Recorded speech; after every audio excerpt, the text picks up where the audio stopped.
हमारे सभी व्यूअर्स को प्यार भरा नमस्कार। तो दोस्तों, आज की कहानी है अनोखा सरप्राइज। पार्टी देर रात तक चलती रही। आज मेरे जेठ जेठानी जी की शादी की 50वीं वर्षगांठ थी, यानी गोल्डन जुबली जो थी। वास्तव में उन्होंने इस दिन को स्वर्णिम ही बना दिया। चारों तरफ वैभव का अद्भुत प्रदर्शन था। लकदम कीमती साड़ियों एवं हीरे जड़ित आभूषणों में सजी उनकी बहुएं बेटियां हर तरफ अपनी छटा बिखेर रही थी। भाई साहब का भरा पूरा परिवार और अच्छी नौकरी थी, अच्छी खासी पेंशन मिलती है। प्रशासनिक अधिकारी की जो खनक होनी चाहिए वो उन्होंने कायम रखी।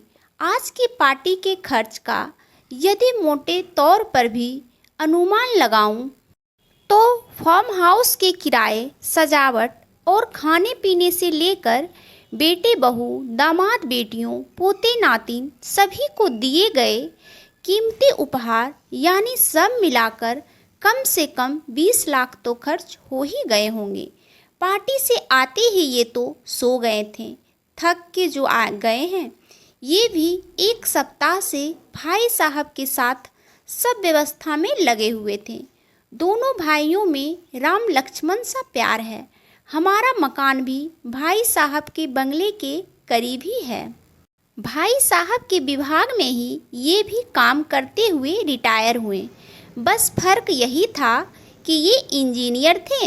इनके भैया भाभी का इन पर ही नहीं, मुझ पर भी असीम स्नेह है, इसलिए उन्होंने कभी भी हमें अपने से दूर नहीं किया। 3 वर्ष बाद हमारी शादी को भी 50 वर्ष हो जाएंगे। क्या हम इतना भव्य आयोजन कर पाएंगे? जहाँ तक पैसे का सवाल है तो इनके पास भी कम नहीं है, लेकिन पता नहीं ये इतना खर्च करने को तैयार होंगे भी या नहीं। इनका स्वभाव अपने बड़ी भाई से काफ़ी भिन्न है, सोच भी अलग है।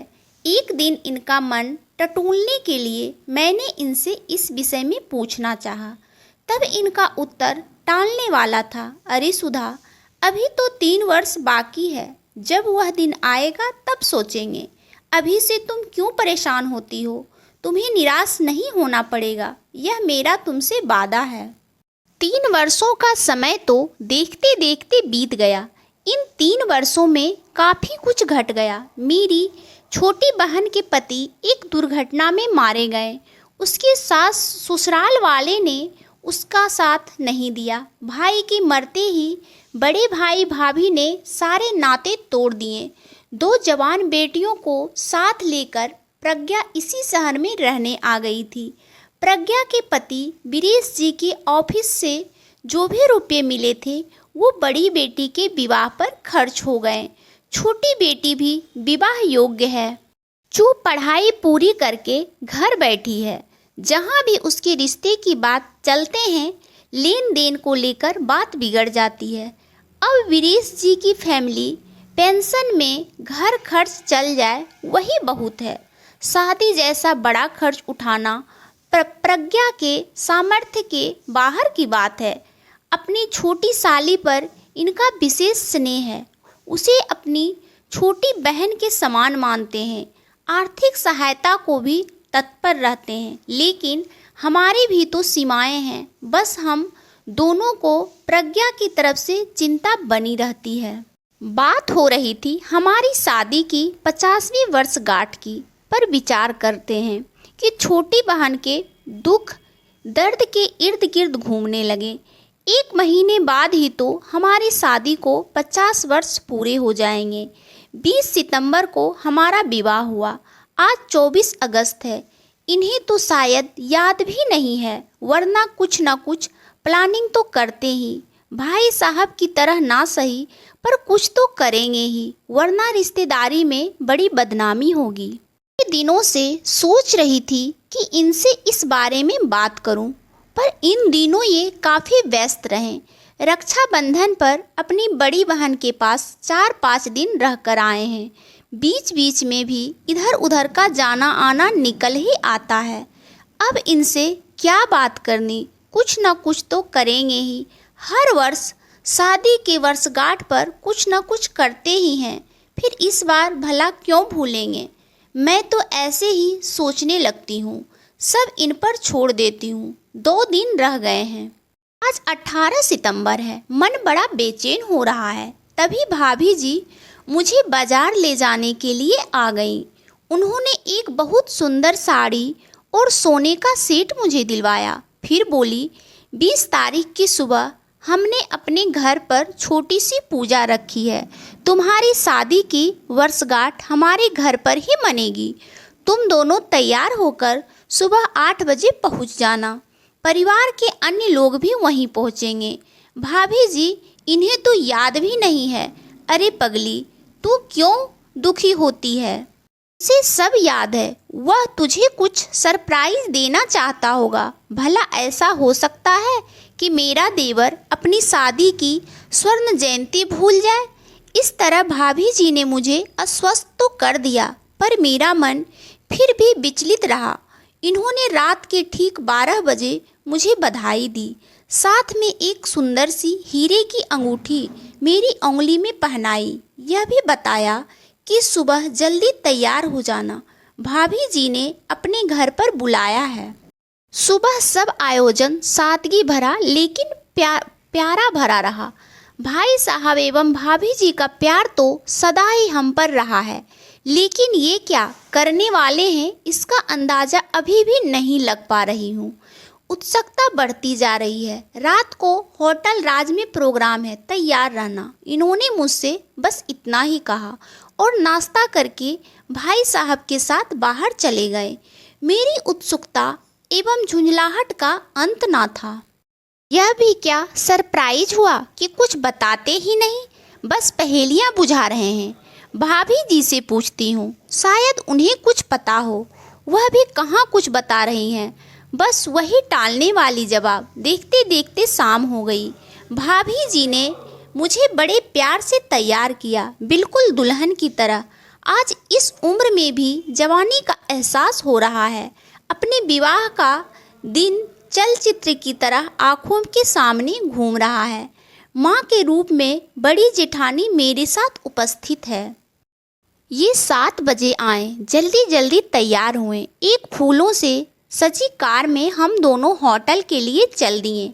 रास्ते में इन्होंने बड़े प्यार से मेरा हाथ थामकर जो कुछ संक्षेप में बताया, वो मेरे लिए आश्चर्य से कम ना था। किस तरह इन्होंने अपनी शादी की वर्षगांठ पर वह करने के बदले प्रज्ञा की बेटी की शादी करवाने का दृढ़ संकल्प लिया।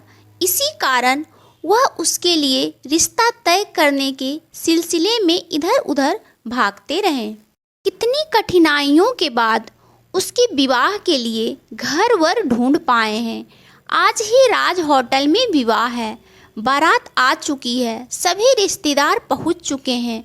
बस सबको हमारे आने की प्रतीक्षा है। प्लीज़ तुम मुझे क्षमा कर देना सुधा, क्योंकि मैंने सब तुमसे छुपकर किया। मेरी इच्छा केवल तुम्हें सरप्राइज़ देने की थी। सुधा, जब से वीरेश जी का स्वर्गवास हुआ है, तब से मैं प्रज्ञा की तरफ से चिंतित रहता था। तुम्हें भी मैंने उसके कारण काफ़ी व्याकुल देखा है। तभी से मेरे मस्तिष्क में एक योजना आकार ले रही थी कि क्यों ना हम अपने विवाह की 50वीं वर्षगांठ पर खर्च करने की बजाय प्रज्ञा की बेटी के शादी विवाह पर व्यय करें। बस तभी से मैं उसके विवाह की तैयारियों में लग गया। रिश्तेदारों का क्या है, सब आते और दावत खाकर चले जाते, कुछ प्रशंसा करते, कुछ नुक्ताचीनी करते। बेटी का घर बस जाए, इससे ज़्यादा प्रसन्नता की बात और क्या हो सकती है। यही भाव मेरे मन में रहा। भाई साहब एवं भाभी जी ने मुझे पूरा सहयोग दिया, वरना मैं तुम्हारे बिना इतना बड़ा निर्णय कभी भी ना ले पाता। 9 बजे का मुहूर्त है। मेरी इच्छा है कि हम दोनों ही उनका कन्यादान करें। हमारी तो कोई बेटी है नहीं। होटल दुल्हन की तरह सजा था। हमारे पहुँचते ही गुलाब की पंखुड़ियाँ बिखेरकर सबने हमारा स्वागत किया एवं शुभकामनाएं दी। दूल्हा दुल्हन मंच पर बैठे थे। एक तरफ विवाह मंडप सजा था। विवाह की रस्में हमारे पहुँचते ही शुरू हो गई।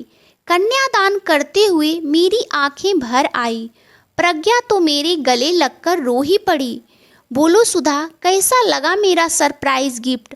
अब तो नाराज नहीं हो ना? कैसी बातें करते हैं आप? मैंने भाव विभोर होते हुए कहा। आज मैं अपने आप को दुनिया की सबसे अधिक भाग्यशाली स्त्री समझ रही हूँ। क्या किसी को शादी की वर्षगांठ पर ऐसा अनमोल उपहार मिला होगा? हाँ, भाभी जी से नाराज हूँ। उन्होंने भी मुझसे सब कुछ छुपाया।